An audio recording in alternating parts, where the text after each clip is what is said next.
Yeah. Well, hey there, everyone. It's Kristi here with my co-host Kevin. And Kevin, you have something you wanted to say at the top of the show? Oh yeah, Seth Andrews, you're fucking garbage, mate. Yeah, that's all I wanted to say. Basically, I can just go see ya and leave you to Right. it now. I think. Kevin's done Okay, that we're with. done with this part. Yeah, good. All right, so that was a good show, everyone. Thanks for stopping by. We'll see you I could next echo time. the same sentiment, and then we can all go home, right? Yeah, yeah, there you go. You just heard it straight from the extremist's mouth. He said something terrible about a fellow atheist. Cast him out. And as I said on Twitter, the first rule of New Atheism is you don't criticize New Atheism. The second rule of New Atheism, you don't criticize New Atheism. Anyway. Sounds quite a lot like sort of theistic organizations somehow. I don't know how that works. Well, hey, everyone, and we are on air, and we're going to give you a little bit of background. There is still ongoing disputes, shall we say, within the atheist community about the Lawrence Krauss situation. And in this particular hangout, we're also going to discuss people who are considered leadership who have been criticized for the way that they decided to handle and speak about the Krauss incident by those of us in the atheist movement who are tired of hearing about sexual assaulters and predators returning to conferences, being back platformed again and again. And we want to have people who are leaders or claim to be leaders take this very seriously. And the criticism that we have had is that the response has been not strong enough, and not enough about solutions, and not about the victims, and not enough about the problems. So I want to first thank Kevin for this get, as they say in the biz. Kevin is the person who hassled, no, that's too strong a word, but encouraged PZ, invited PC several times on the show. Yeah, my milkshake brings all the boys to the yard. You know this. Right, as is evidenced again. So yeah, Kevin, do you want to talk a little bit about why you invited PZ on and to talk about this topic and your kind of hopes for the show? Well, yeah, I mean, without trying to fanboy too much, I've been a huge fan of PZ's work, and I'm going to fuck up the pronunciation. Feringula, I don't know how it's pronounced. Feringula. Feringula, there we go. Although I'm taking pronunciation advice from an American now. I'm not sure that's in English. Might be a mistake. Is that treason? I don't know. A huge fan of his work on that for a long time, and he's been writing, extensively for a long time about these kind of issues, and been one of the few lone voices, standing up for actual humanism, basically. Because if you're going to abandon 50% of the human race, you're not a humanist, guys. I just want to point that out straight off the bat. And so I thought, I saw him on Steve Shives' stream last night, and I thought, well, if you don't ask, you don't get. And here he is today, so enormously responsive. And thank you for coming on, PZ. Sure. Well, I've given you the big up, I suppose. But if you want to introduce yourself and plug whatever you want to plug, and I'll get into it. Yeah, I'm just another old white guy. I've been I've been blogging for since 2002, so it's been a while. For a long time, I was fairly prominent in the atheist movement. I'm actually quoted in The God Delusion, so I think that gives me big props right there. And I have become increasingly disenchanted with the way the movement is going, and I've been expressing this for a number of years. And it means that I am no longer so prominent in the atheist movement, which is just fine with me. Interesting. So you weren't really platformed if your message wasn't conforming with what the group norms of what is meant to be said about the movement is being said by you. Correct. Yeah, do you want to talk a little bit about your, sorry to interrupt, Kevin, but you were associated with Atheism Plus. The last big time within the atheist movement, people tried to add progressive and humanist values into talking about atheism. And you want to talk a little bit about what motivated that at the time and whether or not those motives have changed? Let me correct something. Sure. I wasn't associated with Atheism Plus. That surprises everybody. No, that was actually Jen McCright, who was the one who proposed this idea that if atheism is not going to support women and minorities, then let's just go our own way and form our own movement. And so she suggested this as an idea. Greta Christina followed suit and encouraged that. I was in kind of a strange position because at that time I'd been receiving a lot of flack from atheists that I was despised as, those SJWs. I was one of those, that I was ruining atheism.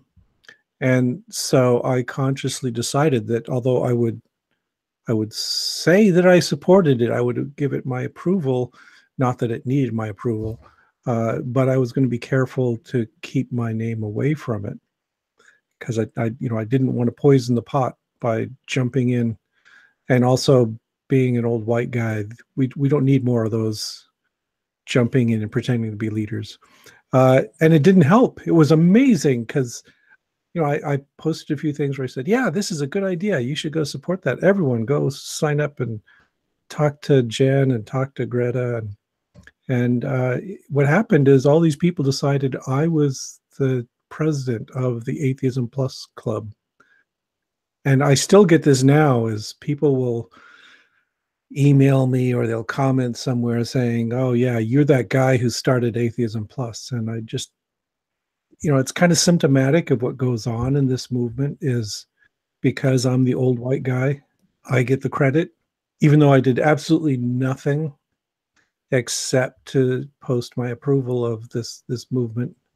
And that was it. And well, thanks for the correction on that, because I think it's important. There is a narrative out there that apparently I too, picked up on and didn't look into. So I think it's good that it's another opportunity to set the record straight. So well, in part it was because I already had this bad reputation as an SJW. And so by sticking my name on Atheism Plus, it made it easier to hate it more.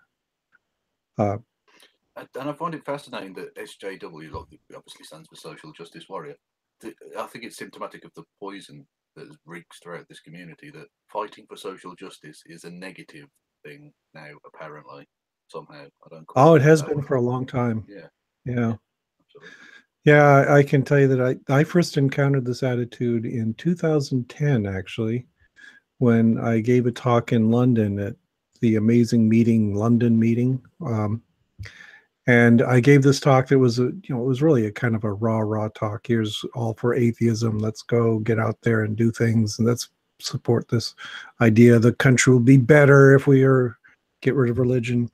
And in the middle of it, I just had this little aside about how I really despise dictionary atheists. That dictionary atheists are those people who just say, oh, atheism means nothing except that you don't believe in God. There is no other component to this movement at all, except this denial of the existence of God. And people were furious at me for saying that because so many of them identify as literally dictionary atheists. That's all there is. And if you say things like, hey, we should be encouraging more women to join, and we should be fighting for social justice, and we should back this movement to do such and such for, the poor or the immigrants or whatever, that receives so much backlash. And it was the beginning of the end for me, because that's when a lot of people decided that I was the enemy, that I dared to suggest that there was more to atheism than just flat out rejection of God. Well, you are, if I may say, you are my favorite heretic. Yes, even the atheists consider me a heretic, so I guess that's a good thing. Well, obviously I led off with something of a joke about them being like many theistic organizations, and for me they really have created their own little essentially atheist religion, where if you don't conform to their exact view of things, even if you happen to, and like you say, even the dictionary definition ones, if you don't agree with their politics, all of a sudden you become outcast, which is ridiculous. You can't have dictionary definition and then if you're not, essentially right wing like I am, then you're also outcast. That's ridiculous. Double standard. Yeah. Well, and also there is a list of approved subjects for atheism to agree on. And for instance, you can give a talk on science and say how science supports evolution and it shows that God, Krauss was a big name in doing this sort of thing. And all these kinds of arguments. And those are acceptable layers to add to the core atheist dogma.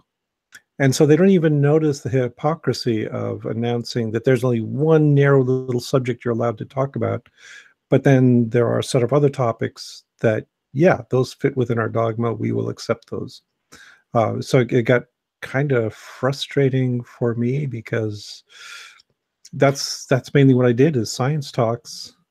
And all along I'm giving these science talks, I'm feeling like, oh man, am I really feeding the dogma here? Am I, I should just step back and encourage them to bring in like humanists and sociologists and psychologists and all these people with deeper understanding of society and culture than I do, because that's what atheism really needs.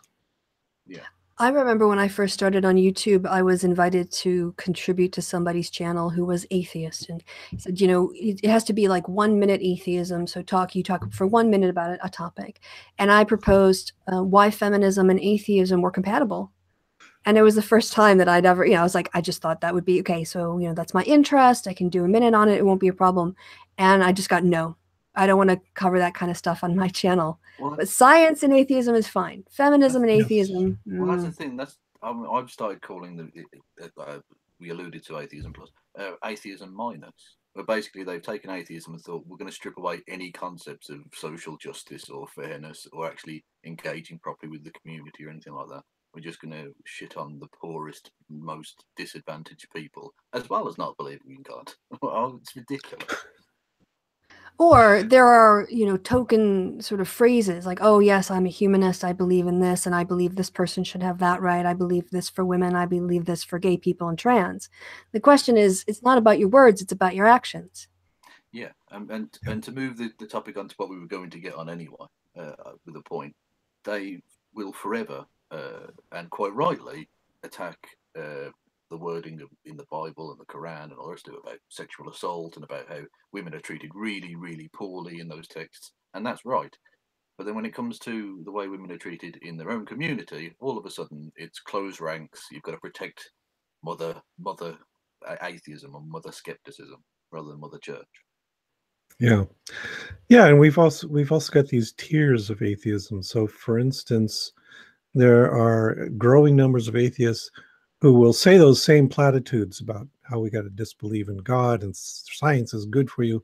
And then they will stick, and feminism is cancer on top of that. But then there's a lot of other atheists who will say the same things. They'll just leave off the feminism is cancer part. And we're supposed to be appreciative of that. It's kind of the minimal amount you can do is not say the slur that other bad people are saying, and that makes you one of the good guys. And I don't think that's adequate. So people like Seth Andrews is a perfect example. I don't think Seth Andrews would ever say feminism is cancer, but he's just going to avoid the topic. Or criticize those people who bring it up. So when it comes to the atheist movement and the problems of sexism and sexual harassment, sexual assault, can I get your perspective? Because it's been alleged by Seth that there isn't a problem, that these people who say there's he terms it a vast conspiracy of men who are seeking to do harm. That's obviously not what critics have been saying. It's more about the underlying apathy, the cover your ass, the letting the status quo continue, the not challenging the famous white guy. And I'm wondering, like, how long have you had that experience with atheism or seen it happening around you? Yeah, it's been a long time. But I, again, I'm that old white guy. So I'm not subject to that kind of discrimination. It was just more like, I would be going along blithely thinking everything's fine. And then all the women in my circle would be complaining and talking about how they were ignored and neglected and nothing was being done for them. Or worse, that here's this predator moving through the halls of the conference and nobody's doing anything about it. And that's been around for ages, probably as long as I've been active in atheism.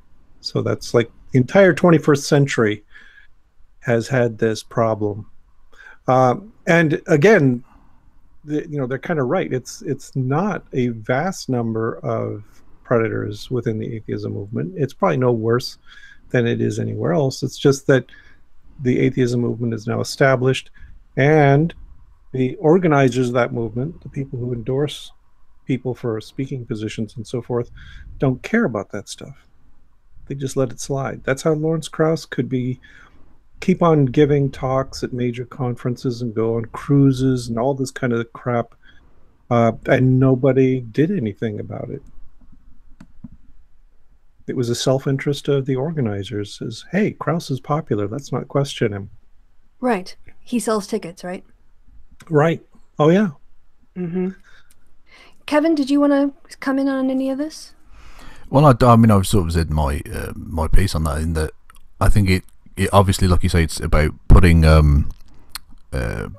bums on seats, so to speak, selling tickets. But also, I think there is a degree to which it's a kind of protecting the holy man kind of thing, where instead of, it's like you've got to protect Father Krauss, you've got to protect Father Schirmer, rather than, you know, whatever in the Catholic Church. It's the same sort of thing, it seems to me.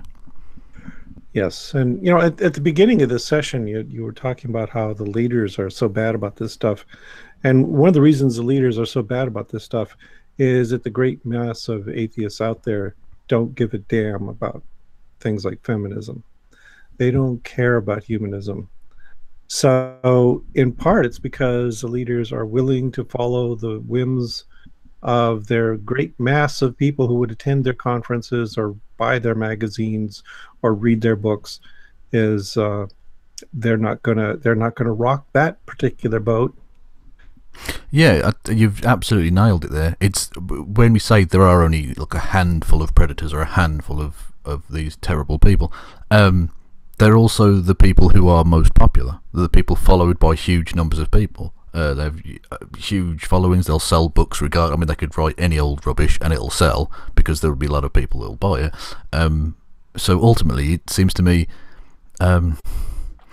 not pointless, because obviously it's statistically true that there are only a small number of people, but because they're followed by so many, I think that speaks really poorly to the body atheism. Yep.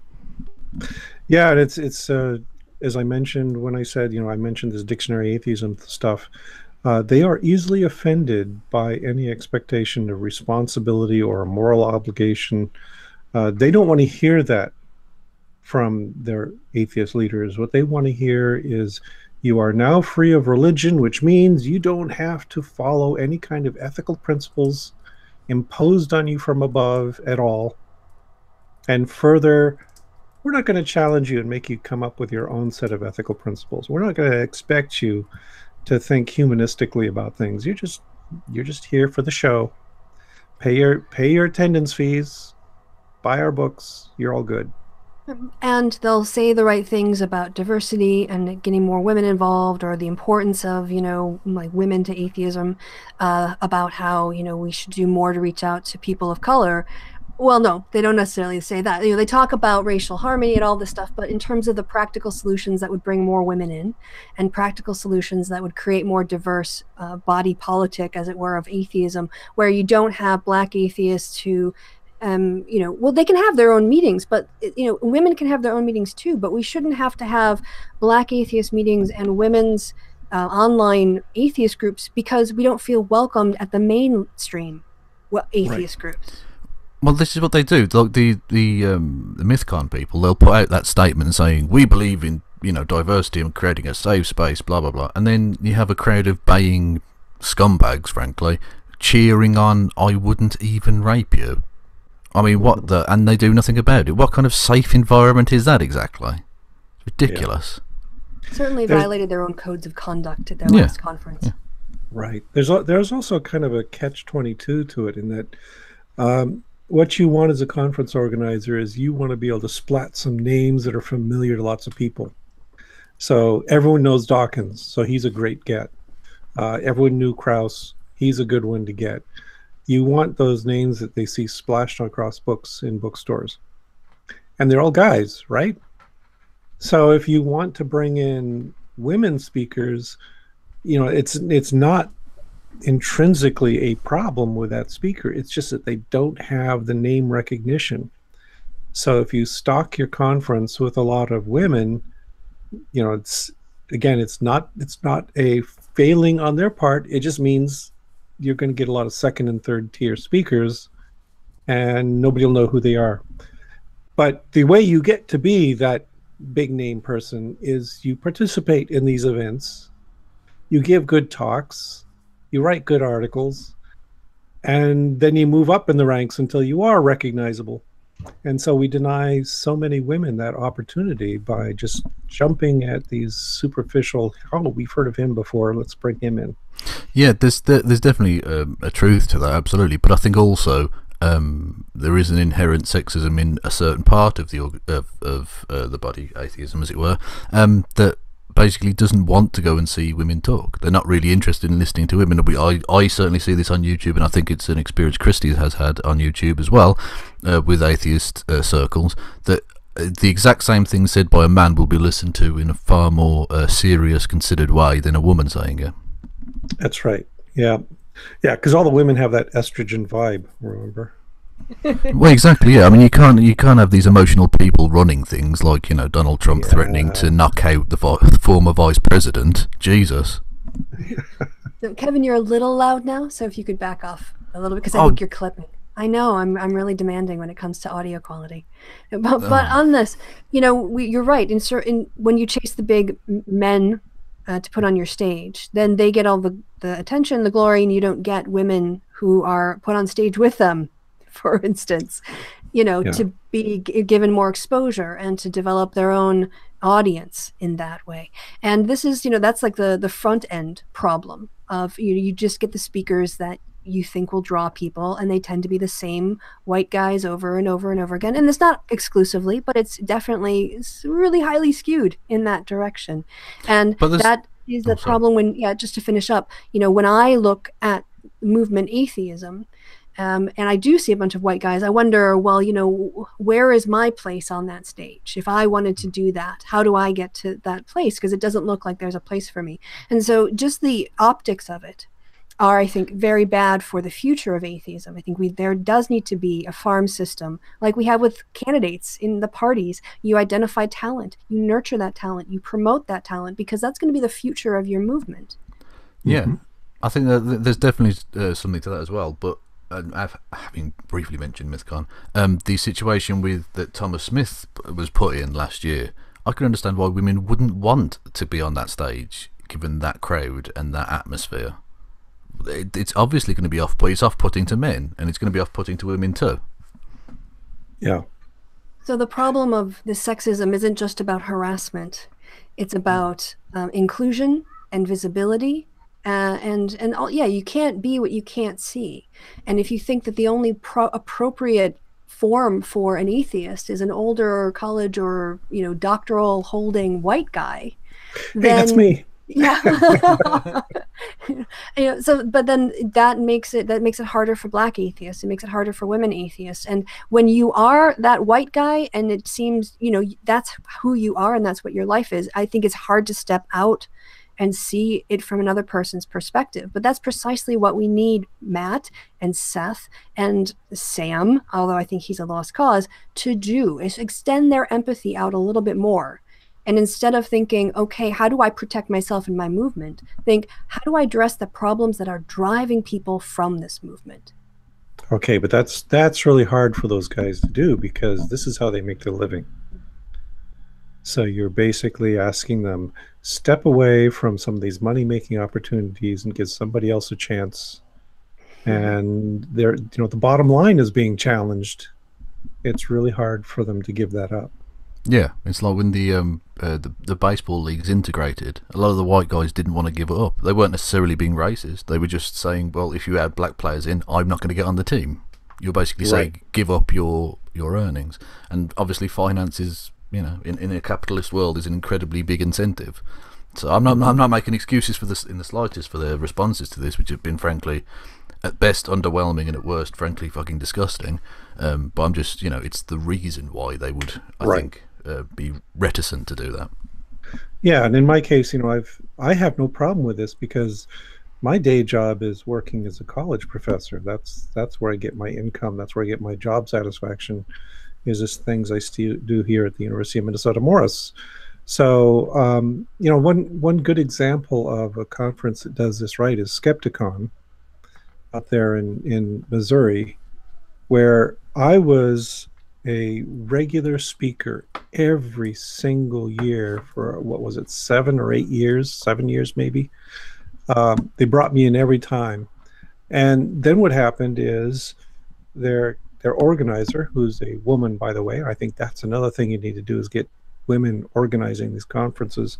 Lauren Lane basically made this radical decision that what they would try to do is bring in a wider range of speakers. So bring in more women, bring in more Black people, bring in more trans and gay and lesbian people to speak. And it was very weird. She writes to me and says, we'd like to not invite you this year. Is that okay? What am I supposed to say to that? I said, yeah, that's really a good idea, is bring in something other than people like me.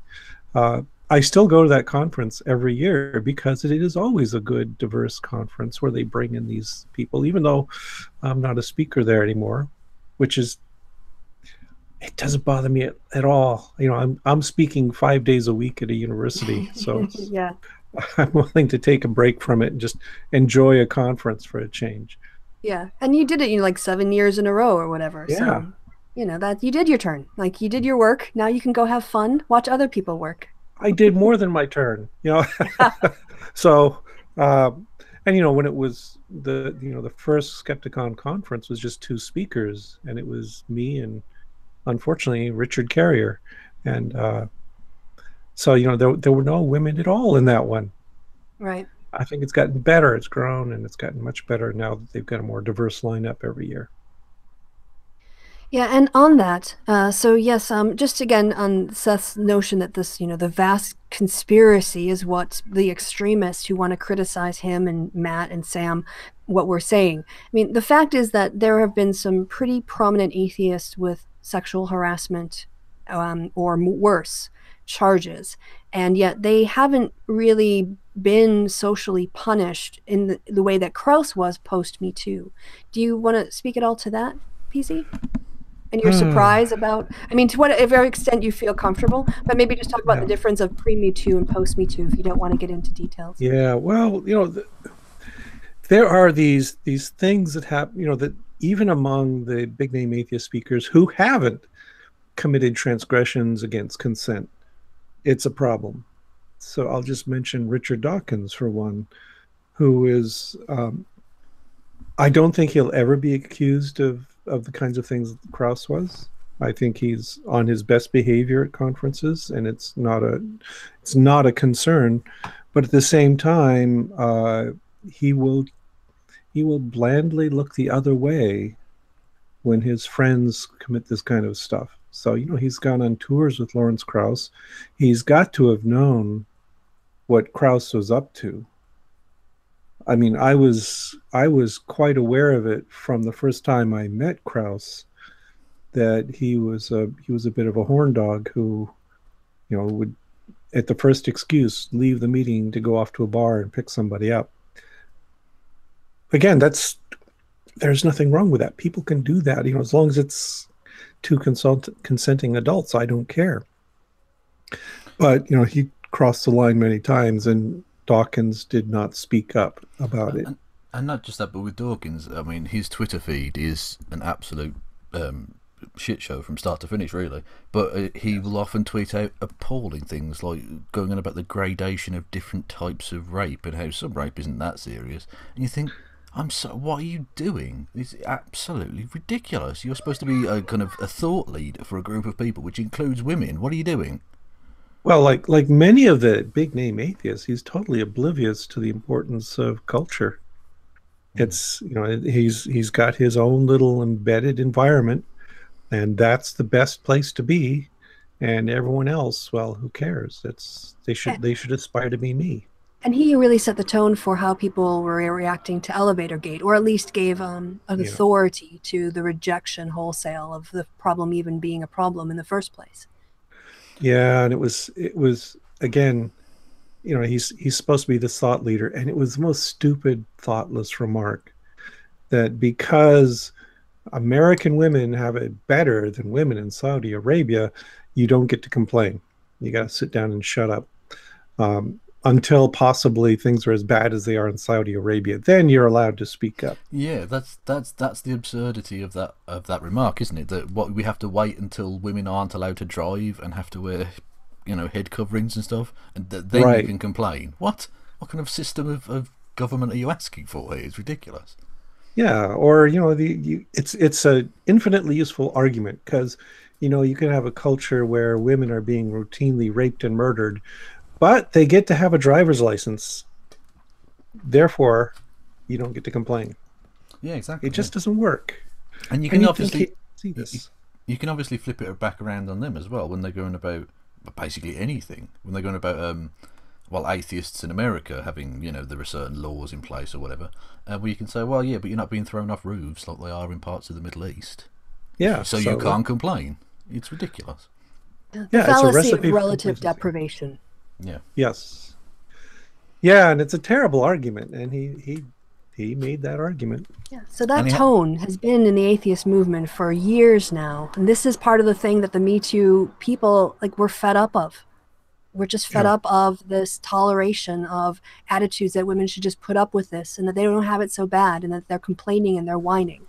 Because Richard Dawkins, who wasn't in the elevator, who didn't have a strange man follow him into it at the elevator at 4 a.m. and ask him up to his room, he knows better than Rebecca Watson how she felt or how that situation was. Apparently, he has to mansplain to her how she should have felt. Yeah, that is the definition of mansplaining. Literally saying, I'm going to tell you how you should have reacted to this situation that I wasn't in. Ridiculous. Yeah. And I was actually at that conference, and I was there in that hotel bar late at night.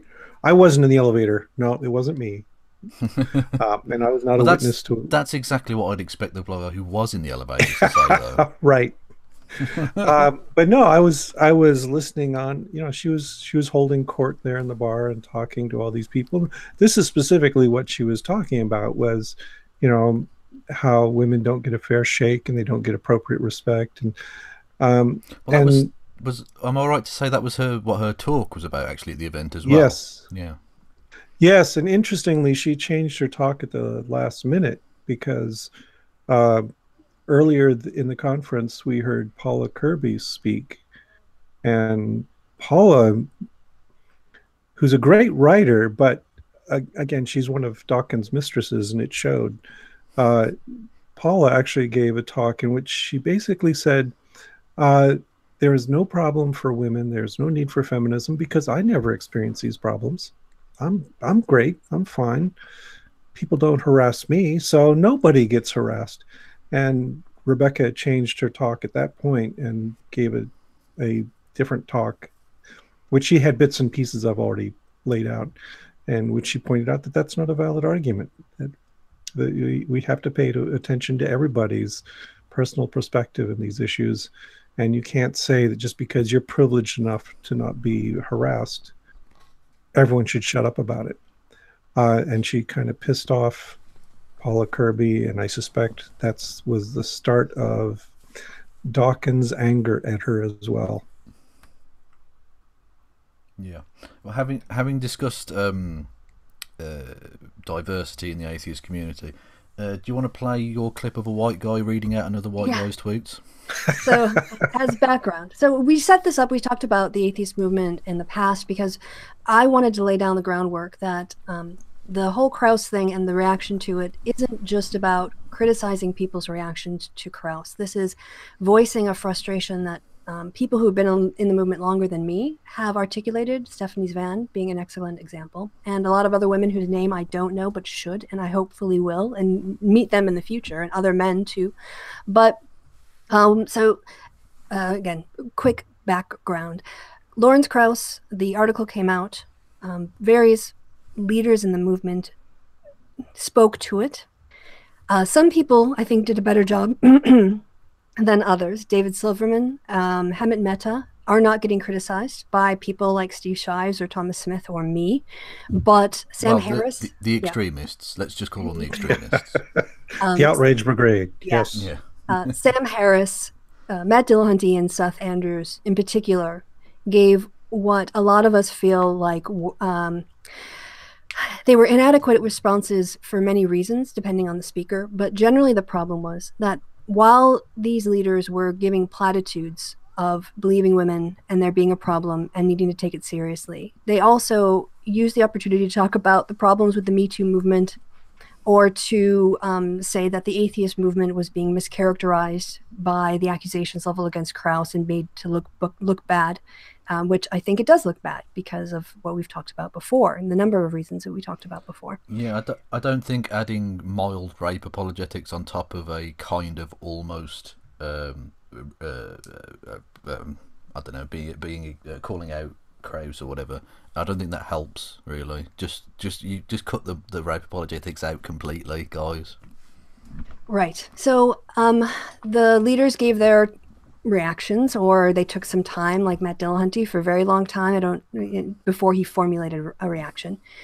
And then there were some criticisms. There were podcasts. Kevin and I talked about this on this channel. Other people have talked about it on podcasts, Polite Conversations, Serious Inquiries Only, among others.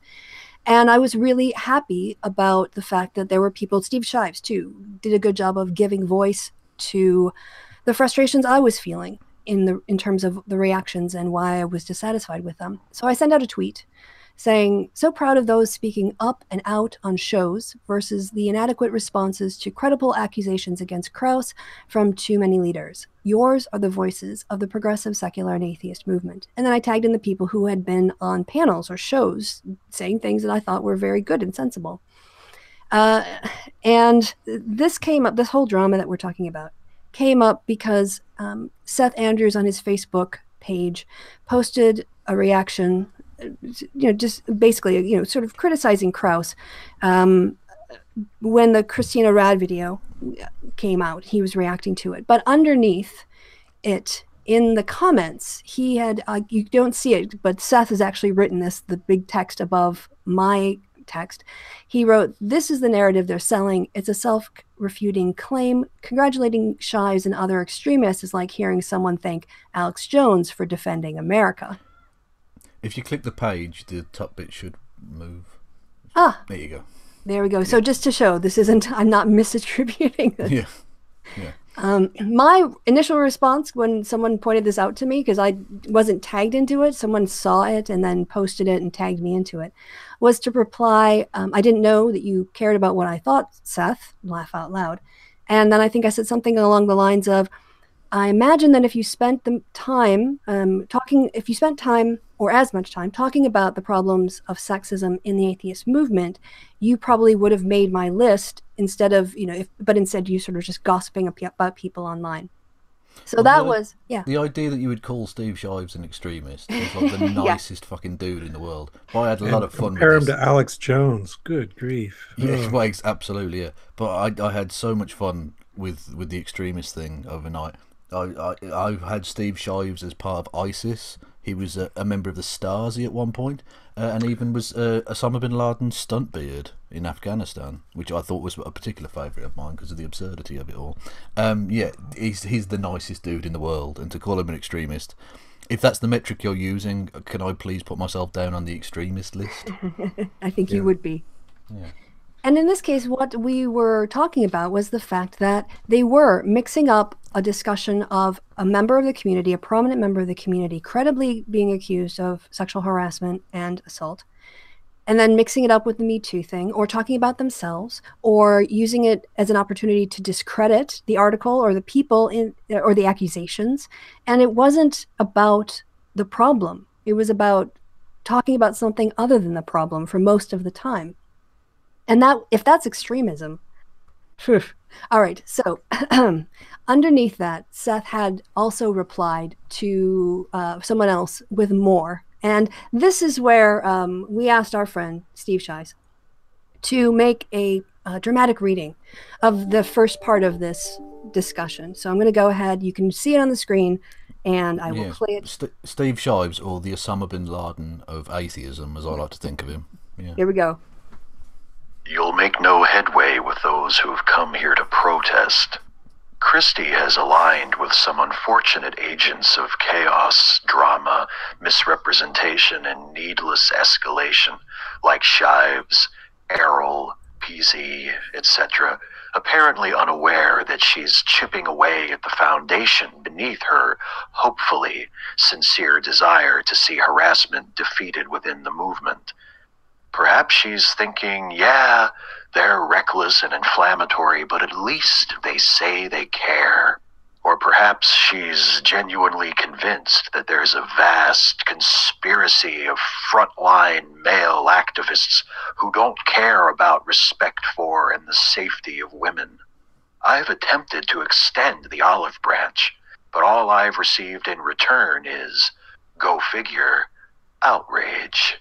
If I'm the enemy, their perceptions are very, very broken indeed. So imagine if these people spent even half of the time and energy vilifying me, Dillahunty, Harris, and others, and they channeled it into productive, constructive, good faith understanding and problem solving. But this doesn't serve their burn 'em down narrative. A narrative that necessarily resists seeing us, our work and character, in any charitable light. Can I just say, before we even get into anything else, that last, the last two paragraphs, the second message, does this man have any self-awareness whatsoever? Like, that's literally, he could be describing himself, but just change the names for, you know, for the people he's attacking. It's ridiculous. yeah, I would agree.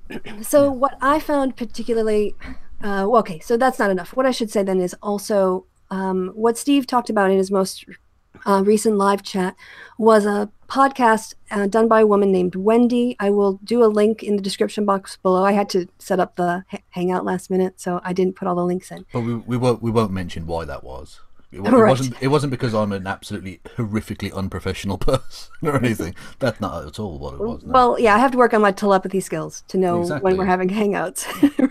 That's kind of Exactly. So look, if you're not going to be prepared to read my mind, Kristi, this is going to keep happening. It's all my fault. This is all down to me. And I found a pattern, a parallel between how he dismissed Wendy and how he discusses me. So I didn't have Steve write this out, but he tweeted about this woman who talked about coming into the atheist movement, having a lot of hopes, wanting to focus on women in atheism because she didn't see a lot of it and she cared about it. What she ended up getting was seeing a movement that was had a lot of problems in it, in that she didn't feel like had a place for her. She didn't belong in the movement. And her podcast was basically saying, this is my last podcast, I'm leaving. One of the people she looked up to and was sort of, thought of as a mentor, or at least a role model, was Seth Andrews. And when she approached him with her concerns, he was dismissive. She relates this in the podcast, and when he was asked, you can see his response here. He says, I like Wendy. Sadly, she apparently believes me as part of a vast male conspiracy of collusion, unconcerned with predatory behavior and sexual misconduct and atheist activism. She deleted our podcast together and disconnected without a word to me. I'm saddened by it. And you can see by his use of the repeated use of the phrase "vast male conspiracy." That's the narrative he's pushing. That's instantly that's the hook he wants to get into all of these conversations. I dare say he's used it elsewhere as well. I mean, I've heard that phrase before on Twitter. No collusion. Somebody else has said that lately. Yes. So I'm going to wrap this up and then I'll turn it over. It would be so good if Seth Andrews just came out and started screaming fake news at everyone. That would be good. Yeah, that would be it. Well, he has. BuzzFeed, it's fake news. Yeah, exactly. Yeah, shit, he has. Of course he has, yeah. Yeah. So on this, the parallels I see is that Seth is basically questioning my perception of things, or attributing, oh yes, they're inflammatory and extreme, but and really sort of strawmanning me, turning me into an empty-headed woman who is being taken in by these men, or is telling these men or thinking of them that they have really good intentions. He doesn't know apparently that I have a PhD, that I've been published to do research. I've had my own research funded. I'm quite capable of making up my own mind and having my own opinions without, looking to the men that he lists. And in the same way, he dismisses Wendy's concerns by strawmanning her, saying, oh, she thinks that there's this vast conspiracy. She's the problem. Kristi's the problem. These women and their perceptions can't be trusted. These women can't be trusted. And Seth, this is why you are actually part of the problem. That is in movement atheism that we talked about before. You can say nice things, but your actions here demonstrate that you don't believe women. At least you don't believe the two of us. And instead you attribute to us views that we've never expressed. And this is why women don't feel like there's a place in the movement, because of things like this, Seth. And so you need to look at your own behavior, not just what you believe, but how you act and how you talk and who you believe and why. Because that is what I think is the real problem I want to talk about. Not him insulting me or, pretending to know what goes on in my head. It's the larger pattern that I've seen in the last 2 days of him gaslighting women and not taking them seriously. And that is a problem that he needs to fix. That was beautiful. Yeah. I don't think we can better that, so I'll just repeat what I said earlier, which was Seth Andrews is fucking garbage. Oh, you extremist, you! You're so outrageous. Well, I am, yeah. I mean, if being an extremist means that I get put in with the likes of PZ Meyers, Kristi Winters, Steve Shives, and the rest, then by all means, put me on Seth Andrews' no-fly list. Absolutely. Well, I think you've got the rank of captain in the Agents of Chaos unit. Yeah, exactly. Yeah. Yeah. I'd like to think I'm going to get the top sell at Seth Andrews' Guantanamo Bay for extremists. That's definitely. I like to think that's where I'm going to be. And this is Seth going on and on about people who are criticizing him. I just like Kevin and I and PZ, you know it too, because of the whole way that you're being treated as an SJW, for whatever reason. We get criticized all the time. Like seriously, just go on YouTube and put my name in and look at the videos about me and see how many videos you'll see about me before you'll see a video by me. I understand what it's like to get criticized. But in this case, Seth's obsession with taking on his critics under the guise of sort of defending Me Too is actually part of the distraction that I criticize Harris for introducing into the conversation, and Matt Dillahunty, and him as well when he criticized the BuzzFeed article. We need to talk about the problem. This is like when we talk about the problem of rape, women being raped, and someone says, well, what about the problem of men being raped? And then we have to have a whole conversation about men being raped, and we're not talking about the problem that we originally started out the conversation talking about. Well, this is frustrating. I'm sorry, I was just going to say, this is movement atheism's version of all lives matter. It's just obfuscation. And it's not that we're saying there's a vast conspiracy of men who are preying on women or acting in a predatory way. We've said there is a problem with a few people who get away with stuff over and over and over again. And if he is the one going on about us not doing things, looking at the other person's view charitably, well, just look at what I've actually said, Seth. I've never talked about a vast conspiracy or somehow demonizing all men. What I'm upset about is the fact that I see this conflation of a lot of different issues instead of a focus on the victims, a focus on the problem, and a focus on the future and the solutions. And that's what, when doing Secular Women Works, helping to promote that conference, that's what I'm doing to solve the problem. After Trump got elected, I started something called the Resistance Fund. For a while, I was taking Kevin's money too to support it. It supported the ACLU. It supported women's groups. It supported education for girls. So don't come and tell me that I'm not doing anything to solve the problem when you don't know what I'm doing.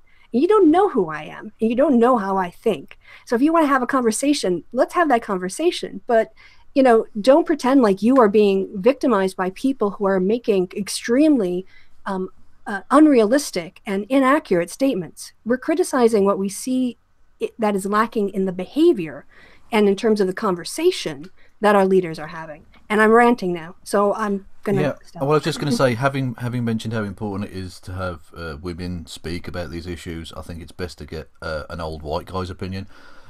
Peter, Oh yeah, let's do that. Peter, what do you think about Seth's? Well, frankly, it is gaslighting, emotional abuse, basically. Yeah. Well, going off on what Kristi was saying, one of the problems I've had is that for years and years, a number of us, not just me, but also people like Rebecca Watson and so forth, have been pointing out that there are these serious structural problems in how atheism is functioning and promoting itself. And what you would expect if there was a sincere desire to, take over the world with atheism, as I'd like to see have happen, people would stop and say, hey, wait a minute, we got to fix this. We need all these people to help us out, so we've got to correct this problem. And the response has consistently been, what? No problem. There's no problem here. We're going to deny that this is a problem and thereby ignore it and let it fester for longer. And Seth Andrews is a perfect example of that attitude. He is denying that there is a problem. He wants to pretend that we don't have to worry about the issue of people like Wendy leaving the movement. Well, what we should be doing is throwing up our hands in horror and saying, okay, we have really screwed up if we've lost her. What can we do to fix it? But there's Seth. Nope, there's no problem. Well, it was mentioned in the Polite Conversations podcast about the number of people who just won't associate themselves with the label of atheist. They've taken it out of their bio descriptions and all the rest of it. And I have an extent to that, that I am an atheist and I make the odd video about it, but I don't want to be associated with movement atheism. I don't want people to think I'm part of that group. And that's really dangerous, because then you've got a lot of people who aren't even just allies, they should be a part of your group, who want nothing to do with you. And it's especially true for women and ethnic minorities who, understandably, when you give platforms to actual extremists, not your pretend Seth Andrews kind of extremists, actual extremists, they're not going to feel comfortable in that scenario. It's ridiculous. And like you say, that means that any cultural or political impact that movement atheism could have dissipates. Yeah. I mean, for instance, myself, if you went back, 8 or 9 years, you would find that I was something of a hot property in atheism, that I was getting invited to give talks all around the world. I was flying off just about every weekend to do this stuff. And, that I was very much a cheerleader for atheism. And now here we are in 2018, and I can't in good conscience do that anymore. They haven't just lost Wendy, they've lost me. And a lot of people say, oh, so what, that's a good thing, get rid of you. But I feel like there is a deep structural problem here. If you are taking people who were strong advocates for your philosophy and disaffecting them so badly that they I don't want to be associated with this movement anymore. I'm a lifetime member of American Atheists and Freedom from Religion Foundation and the American Humanists, and I'm not going to brag about it anymore. Well, American Humanists is pretty good. And FFRF is pretty good, but yeah, they're helping with choice and things like that, and women's access, and on that, it's fine if Seth doesn't want to be a moral leader. Mm-hmm. He just wants to do his Atheism 101 and his sort of intro to atheism and warm feely stuff. That's fine, but it's kind of lead, follow, or get out of the way. And there are people who are willing to make these moral statements, who are willing to make these moral positions. And the last thing we need are people in leadership attacking us for trying to make the movement better. Well, this is the thing. If you just want to be a moral leader, that's fine, but don't make moral judgments about people like they're extremists. You can't pick and choose bits of morality that you want to try and read into the situation, if that makes sense. Well, here's another problem, though, with the atheist movement is that we tend to inflate people beyond their capacity. So Seth Andrews, he's got a really good voice, okay? I will admit that. His position ought to be, reading out transcripts of things that people more qualified, more intelligent than he is have written out. But no, he's now an atheist thought leader, and I have never heard anything from him that I found particularly thoughtful. Well, sorry, just to No, say, go ahead. I was on a podcast. I was on Serious Inquiries Only with Thomas Smith. It's a little shout out there. Name dropping all over the place. And even though in my day job I'm a political scientist, as an activist I was interested in the sociology of the religiously unaffiliated. And I went on his podcast to basically give a dry run of something I realized I really needed to chop down. Presentation on Monday about American nuns, the people who reply that they have no religious affiliation. And all right, no, I thought you meant American nuns. Right. That's an odd place to start for the non-religious. That's ridiculous. Have to explain that word, so people are thinking, "Oh, not you." Yes. Yeah. Right. The big takeaway, though, of that podcast is that for people like me, who I am an atheist, I do consider myself part of the movement. I don't consider myself part of a group, but I'm going to raise my voice and call myself an atheist because I think I'm saying things I want other atheists to say and articulate for people who think like me. But if we want to grow the movement, right now, atheists, self-identified atheists, skew heavily male, and they still make up only like sort of 6% of the people who are religiously unaffiliated. The vast majority, over 50%, are spiritual but not religious. And those are the people who, they're not necessarily atheists, but they're not practicing, but they might go home for Christmas and Easter or go to temple with their family or go to the mosque, for whatever, when their family makes them, but they're not particularly engaged. And those are the people who are the most likely to come over into agnosticism and atheism. And of those spiritual but not religious people, the majority of them are women. And so by keeping a movement where women are telling you, we don't feel welcome here, we think there's a problem with sexism, we know there's a problem with harassment and sexual assault, we feel there are problems with sexism, let's fix these problems. Because if the movement doesn't feel a place where we can be, and we're hardcore atheists, then we're never going to get the women who are spiritual but not religious to feel comfortable at our conferences. And we will stay stymied as a movement. Go ahead, Kevin, sorry. Yeah, I was just going to say that becomes double, treble, quadrupled when you then add in things like race or religious origin, if that makes sense, like people who are ex-Muslims or ex-Jews or whatever. When you have these people who will go on to white nationalist podcasts and things, and then you invite them to your events, well, it's no wonder these people aren't going to want to have anything to do with you. And yet they could be powerful allies because, there's power in number, isn't there? And these people aren't going to come over to your side because, like you say, if hardcore atheists are saying, I don't want anything to do with you, your average moderate's just going to tell you to go fuck yourself. Yeah. And another problem here is that for a movement that prides itself on knowledge and reason and evidence, we don't give proper respect to people who actually know what they're talking about. It's like, Kristi, you should be a big name in the atheist movement because here you are, you're a PhD in sociology, and you are eminently qualified. Social science. Not sociology. Just kidding. Yes. Sociologists. Yes, and you're eminently qualified to talk about this stuff, whereas the big names are often not. Lawrence Krauss is really good at physics. Okay, I'm happy to have him talk. Well, not anymore, but it used to be. I was happy to have him talk about physics. I could talk about evolutionary biology. So could Richard Dawkins. But you can't just say, okay, well, you're good at evolutionary biology, so why don't you come over here and talk about the social and spiritual effects of atheism on the nuns or whatever. I could not do that. I'm not qualified at all. So we throw these people to the wolves and just sort of ignore them. Right. And that's not to say also that people who do not have PhDs cannot possibly speak in this movement. I mean, that's right. There are people who are really good at studying this stuff and maybe don't have the formal degree. I would mention just as an example, Aaron Ra, who does not have a biology degree, but he works so darn hard at studying.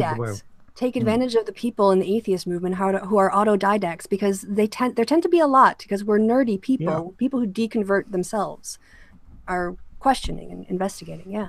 Show some expertise. We should be valuing expertise, in our reality-based movement.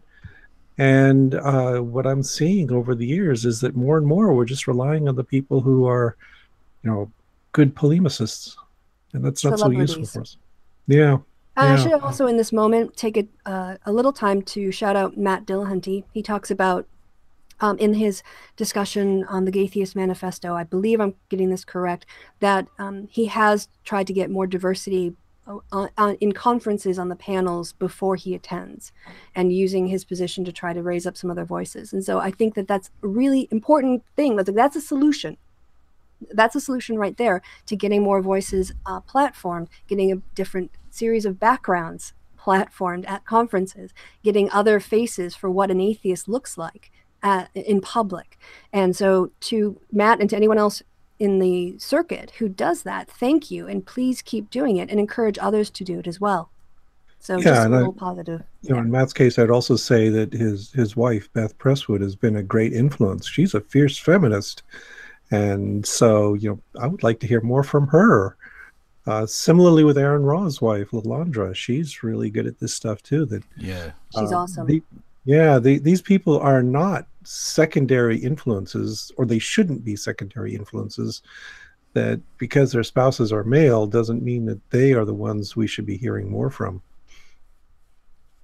Yeah, so there are, there are ways that we can deal with the problems in the atheist movement. But the most important thing, the first step, is admitting you have a problem, Seth. Yeah. There is a problem, and it's not just a few bad apples. It's the system that keeps those apples in conference gigs and as experts and considered reputable. That's the problem we need to deal with on that topic. And then, we'll go down the list. But there are solutions. Imagine that. Imagine the really positive... frankly fucking brilliant things that Kristi has said during this podcast, during this broadcast, and imagine calling that extremist. I mean, that I don't want to swear too much, but frankly, I can only reiterate you're garbage, Andrews. You are garbage. Well, Steve Shives is like Alex Jones. He's selling supplements. Yeah, right. Exactly, yeah, exactly. He's exactly the same as someone who says that kids who get killed in school shootings are crisis actors because he said something that Seth Andrews doesn't like. Oh, fucking hell! Yeah. And I know these people have the temerity to call others snowflake. Get real. And I know Steve gets passionate and he rants, and some people will find that emotional reaction off-putting and say, why can't you say this in a softer language? Why can't you be more polite? Why can't you, take the high ground, turn the other cheek and start a discourse? But on the other hand, these frustrations are so visceral that watching Steve have a right go at people and not for undeserved reasons is therapeutic. I connect with that because I feel that same rage, and what these guys are missing, what Seth is missing in particular, is that Steve isn't just ranting. He's not a voice alone in the wilderness, to call back to a biblical phrase.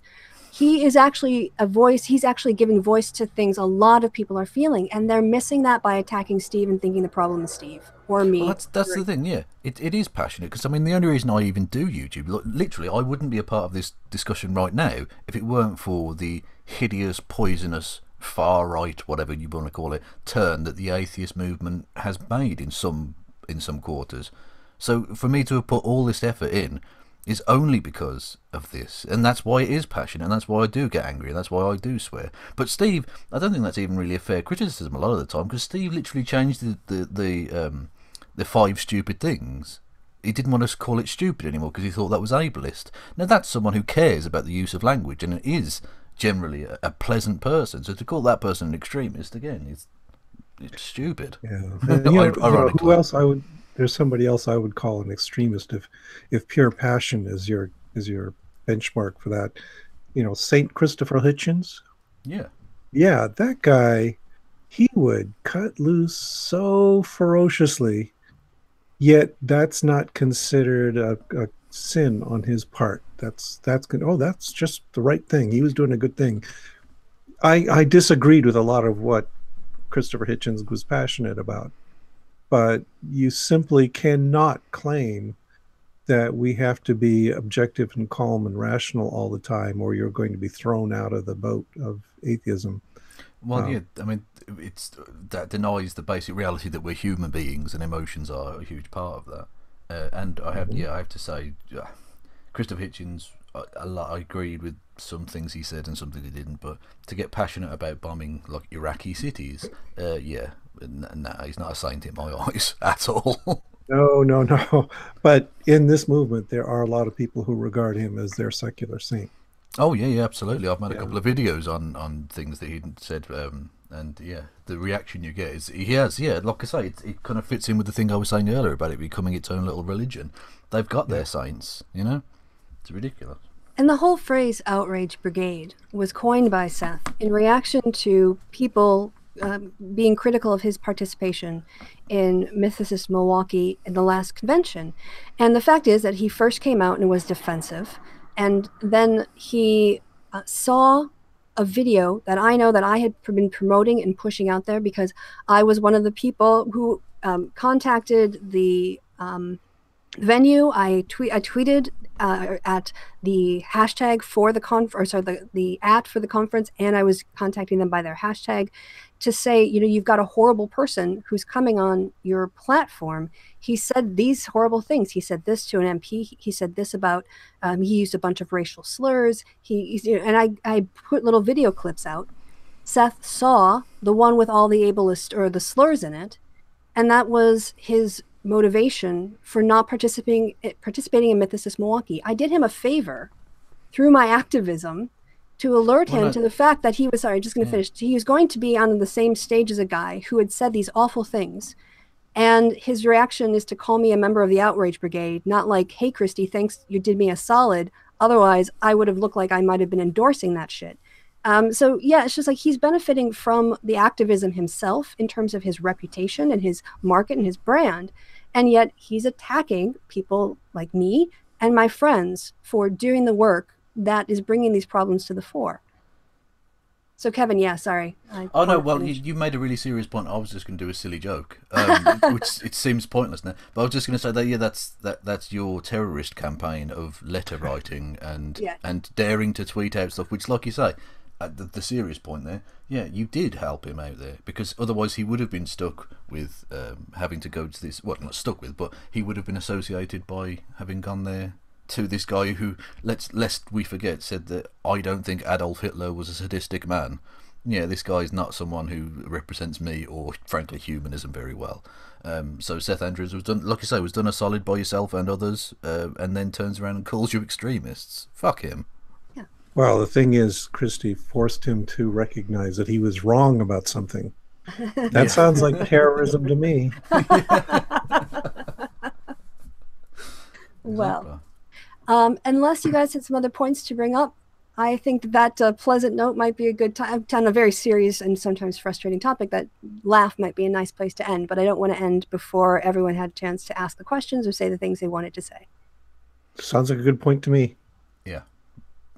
All right. Well, to the 87 viewers, thanks you guys for stopping by. I'm not looking at the chat, so apologies for any questions or anything that came up during that. I was too focused on paying attention to the conversation. It was actually relatively pleasant in the chat. I had a few little look in, and it wasn't as troll-filled as I'd imagined it might have been, so that was quite nice. Right. Well then, since we are getting to the end of the hour, actually we've gone over, I want to thank PZ Meyers, our guest, for your activism, your expertise, staying active as an atheist, even if you don't consider yourself part of the movement, because we need alternatives to the problematic people that are the face of the movement or who operate as faces of the movement. So thanks to you, thanks to Kevin for organizing this, for putting it all together in terms of getting the guest and the topics. Go to his channel, subscribe to him. I assume because he has more subscribers than me that everybody who subscribes to me subscribes to Kevin. So if you don't, that's kind of a rule here. No, because you've got really nice people on your channel. My subscribers are, I've got kind of fascist hate subscribers and stuff. So I don't know. So we need more nice people to go sub Kevin and be a counter. Go say nice things in the comments. So yeah, exactly. If you're a hater, just go away. I don't care. If you enjoy this content and want to support this channel, you can become a member of my monthly Patreon hangout or just a patron of this channel by going to the description box link and clicking on there. You can join for as little as $1 a month to join the patron hangouts. Until next time, I've been Kristi. Kevin has been often. We should say go and check out PZ's blog as well. I should also, yes. Sorry, I forgot. I thought I talked about the links, but I forgot too. Links to his blog and his other contact stuff, whatever he wants to give, will be in the description box by tomorrow, because this is all very last minute and I got stuff to do tonight. So give me a day and then I'll sort it out. Okay. We're so professional. We're so professional. All right. Where was I? I've been Kristi. Kevin was awesome. PC was awesome. People in the chat were awesome. People watching in the future, you are awesome too. Goodbye from me and goodbye from Kevin. Say goodbye, you two. Goodbye, you two. Goodbye. Bye.